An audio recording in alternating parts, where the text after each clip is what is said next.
এই মেয়ে দাঁড়া। এই আপনি কি অবক্ষণ নজর দিচ্ছেন আমার দোকানে? হ্যাঁ, আপনি নজর দেন পড়তে আমার দোকান ঠিক মতো চলে না, কোনো কাস্টমার আয় না। আমার কারণে? আপনার কারণে। আরে ভাই কি আবল তাবল বলে যাচ্ছেন, যা তা বলতেছেন। আপনি সত্যি করে কোন তো আপনি কি অভিশাপ দিচ্ছেন? আপনার অভিশাপের কারণে আমার দোকান চলে না ঠিক মতো। দেখেন ভাই, আপনার বাসার রাগ আমার উপর খাটাবেন না, নিশ্চয়ই বাসা থেকে ঝগড়া করে ফিরছেন। এই যে আপা একটু এদিকে আন তো। কি হয়েছে ভাইয়া? এই যে এই বেড়ানো না, মানে আমার দোকানে অভিশাপ দিছে, আমার দোকানে ঠিক মতো কাস্টমার আয় না। ওই যে ওই নতুন একটা দোকান দিছে, এনে সব কাস্টমার দেয়, আমার দোকান চলবো কেমন কত? দেখেন ভাই, ওই দোকানে কাস্টমার এই জন্য আসে কারণ কত হয়েছে। ভাইয়া আপনার এখানে 540 ভাইয়া আপনার মোট 640 টাকা হয়েছে। আপা এখানে 600 টাকা আছে, আপনি এক কাম করেন, এখান থেকে কিছু মালামাল রাইখা দেন, আমি পরে এসে নিয়ে যাবো। না না ভাইয়া, আপনার কোনো কিছু রাইখা যেতে হইব না, আপনি সব কিছু নিয়ে যান। অন্য সময় এসে আপনি আমার ওই টাকাটা দিয়ে দেন, সমস্যা হইব না আমার। আচ্ছা ঠিক আছে।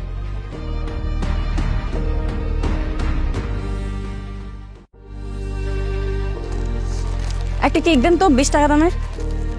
দিতেছে। এই যে টাকা।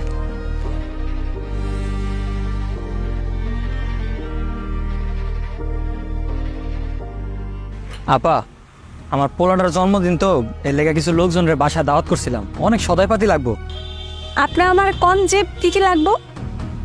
কিন্তু আপা সমস্যা হইতেছে গিয়া, আমি পুরো টাকাটা আনবার পারি নাই। টাকা আসলে অনেক লাগবো, সদাইপাতি অনেক লাগবো, আমার কাছে টাকাটা একটু কম আছে। ভাইয়া কোনো সমস্যা হইব না, আপনার যা যা লাগবো আপনি সবকিছু নিয়ে যান। আর আপনাদের মতো কাস্টমারকে যদি আমরা সাহায্য না করি, তাইলে তো আমার দোকানে আর কোনো কাস্টমার আইব না, তাই না? আর আপনাদের মতো যদি কাস্টমার না আসে, তাইলে আমার এমন একটা দোকান খুলে লাভ কি? আমার তো কোনো লাভই হইব না। এই জন্য আমার কোনো কিছুতে সমস্যা হইব না, আপনি আইয়া সবকিছু লয়ে যান। আচ্ছা আপা, এই যে এখানে সবকিছু লেখা আছে, আপনি তাহলে রাখেন, গোছগাছ করে রাখেন, আমি সন্ধ্যার দিকে লয়ে যাবো নি। বুঝছি ভাইয়া, এনে তো সবকিছু লেখা আছে। আচ্ছা, আমি লিস্ট অনুযায়ী সমস্ত জিনিসপত্র গুছাই এক মনে, সন্ধ্যায় এসে আপনি সবকিছু লয়ে যান।